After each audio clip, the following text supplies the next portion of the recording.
जय हिंद दोस्तों, मैं हूं प्रभात। पीसीएस शिक्षा के मंच पे आप तमाम अभ्यर्थियों का हार्दिक अभिनंदन है।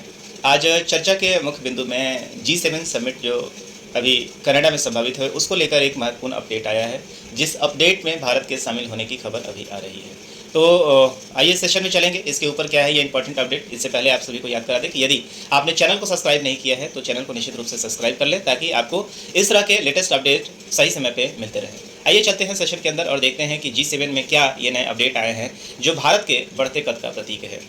आपको मालूम है कि इस बार का जो G7 का समिट है ये कनाडा में आयोजित होने वाला है और इस महीने के 15 से 17 जून के बीच में आप देखेंगे कि कनाडा में ये कुल मिला के समिट होने वाला है। G7 का समिट है, 7 देशों का ये मुख्य रूप से आप देखेंगे 7 देशों का पूरा ये समिट है।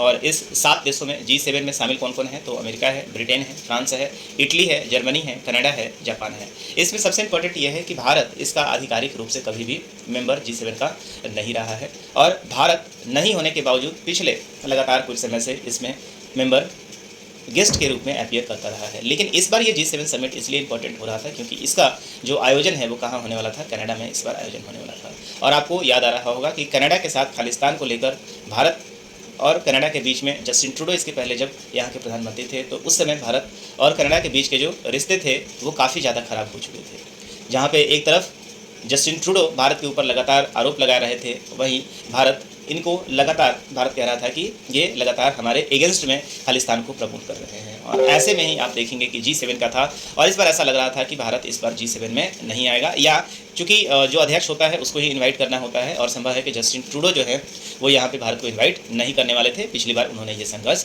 दिया था। लेकिन इसी के बीच में एक महत्वपूर्ण जो घटना घटी राजनीतिक रूप से, उस घटना में ये है कि जस्टिन ट्रूडो जो है वो अब कनाडा के प्रधानमंत्री नहीं रहे हैं और यहाँ पर अब कनाडा को नए प्रधानमंत्री मिल चुके हैं और उन्होंने स्पष्ट रूप से कहा है कि भारत के बिना जो है वो G7 समिट की कल्पना अभी तत्काल नहीं की जाती, क्योंकि भारत दुनिया की 5वीं सबसे बड़ी अर्थव्यवस्था है।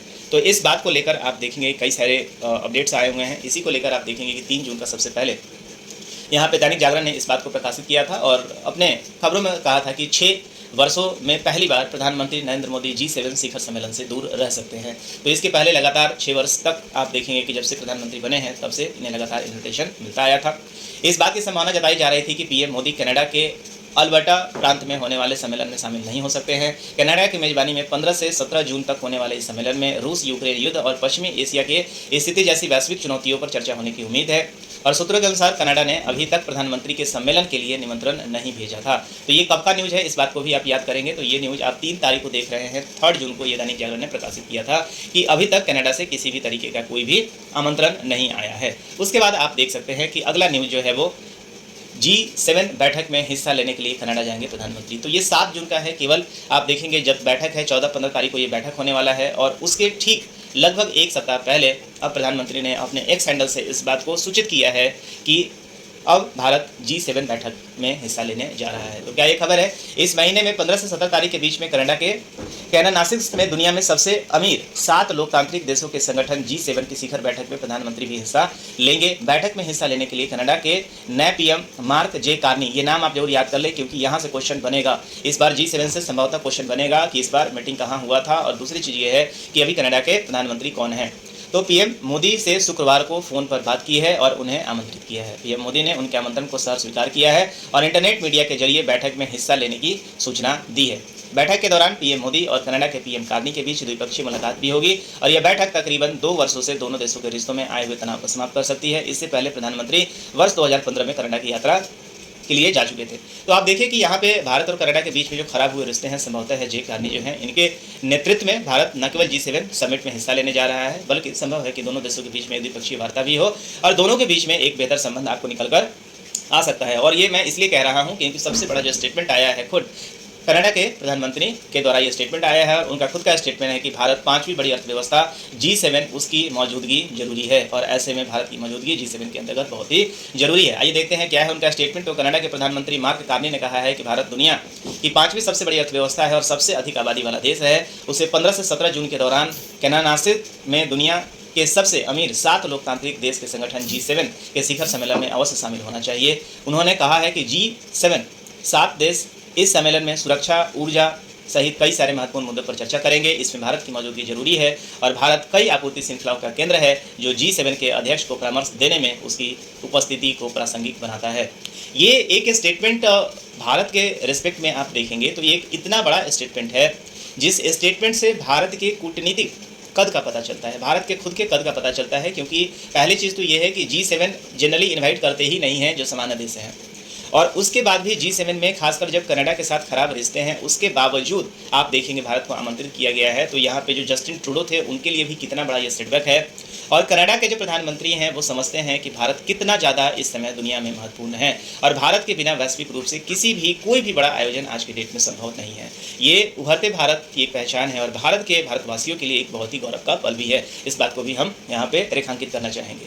कार्नी ने कहा है कि कनाडा G7 अध्यक्ष की भूमिका में है और G7 सहयोगियों के साथ हुई चर्चा में उभरते हुए विकासशील देशों में बुनियादी ढांचों के निर्माण, ऊर्जा सुरक्षा, डिजिटल पर चर्चा होना है। उन्होंने कहा कि कुछ ऐसे देश हैं जिन्हें इन चर्चाओं में शामिल होना चाहिए, और G7 के अध्यक्ष के रूप में इन निर्णयों को लेने के लिए कुछ अन्य देश से परामर्श में करूंगा। भारत दुनिया की 5वीं सबसे बड़ी अर्थव्यवस्था है, प्रभावी रूप से दुनिया का सबसे अधिक आबादी वाला देश है, इन आपूर्ति श्रृंखलाओं में कई केंद्र हैं और इसलिए भारत का इसमें शामिल होना विवेकपूर्ण कदम है। इस सम्मेलन के लिए कनाडा के नए पीएम मार्क जे कार्नी ने प्रधानमंत्री मोदी से शुक्रवार को फ़ोन पर बात की थी और उन्होंने आमंत्रित किया था। मोदी ने आमंत्रण स्वीकार किया है और उन्होंने 2015 में कनाडा की यात्रा की थी। वर्ष 2019 से G7 की हर बैठक में उन्हें विशेष तौर पर आमंत्रित किया जाता रहा है और वह इस बार हिस्सा भी लेते रहेंगे। तो आप देखें यहाँ पे बतौर पीएम कनाडा की 2 बार यात्रा करने वाले मोदी पहले भारतीय प्रधानमंत्री होंगे। इससे पहले पूर्व पीएम मनमोहन सिंह 2010 में कनाडा गए थे।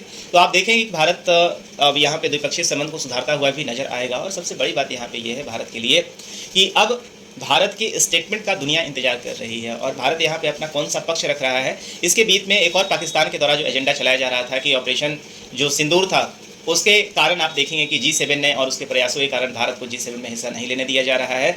मतलब पाकिस्तान की विशेषता ये कूटनीतिक जीत है, तो उनको भी एक गहरा धक्का लगा होगा और यह नया भारत है और उभरता भारत है जिसे पूरी दुनिया में इग्नोर नहीं किया जा सकता है। तत्काल कनाडा के प्रधानमंत्री का ये स्टेटमेंट कि भारत 5वीं बड़ी अर्थव्यवस्था है और G7 में उसकी मौजूदगी जरूरी है, यह अपने आप में ही सभी भारतवासियों के लिए गौरव का पल है। और हमें इंतजार रहेगा उस अपडेट का जब 15-17 को यहाँ पे मीटिंग होंगे कि उस मीटिंग में क्या कुछ नया चीज़ निकल कर सामने आता है। और उम्मीद है कि यहाँ से निश्चित रूप से IMEC पहल के ऊपर भी कोई ना कोई चर्चा यहाँ पे देखने को मिलेगी। साथ साथ रूस यूक्रेन के बीच में भी भारत एक महत्वपूर्ण कड़ी है और निश्चित रूप से इस समिट के माध्यम से यहाँ पे रूस के साथ मीडिएट के रूप में भारत को यहाँ पे संभव है कि प्रस्तुत किया जाएगा। देखते हैं 15 से 17 के बीच में क्या अपडेट्स आते हैं और जो भी अपडेट आएगा वो आपके समझ जल्दी ही मैं लेके आऊँगा। तो आज के लिए इतना ही, मिलते हैं आपसे अगले सेशन में। तब तक दीजिए मुझे इजाज़त। साइनिंग ऑफ, दिस इज प्रभात। जय हिंद।